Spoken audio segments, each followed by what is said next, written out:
mah artis menyundatan di harapan Baitullah, dipoto nikah di harapan Baitullah. Sanu nita kikituan, sanu nita kikituan nikah di masjid gitu. Nunita cuma yang di masjid afdol tapi podol sero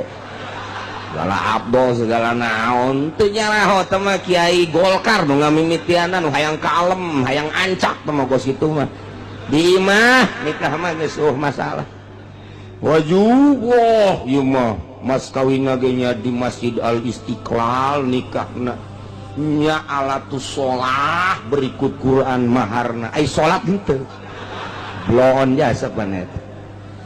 kikituanan mah hanya kondisi-kondisi mengondisikan hayang ke arah lem hungkul lebih baik mah bermaksud salah mas kawinnya ini alatus sholah agar kedengarannya islami itu nah kitab mana nu nitah kikituanan sok tanyakeun ka Kiai Golkar sugan aya di kitab nu gede pangneangankeun mun aya bawa ka aing ka dieu beneran ya sok dititah-titah kos kitu nanaona ngariweuh-riweuh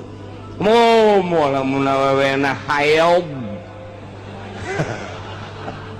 geus indoraka deui bae ya Allah di mah geus udah sesek masyaallah segala kudu madep kiblat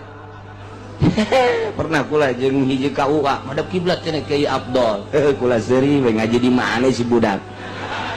ngan teh ditegor mah ngan pasti ieu KUA bayaran kajen kuku teu ngaji kitab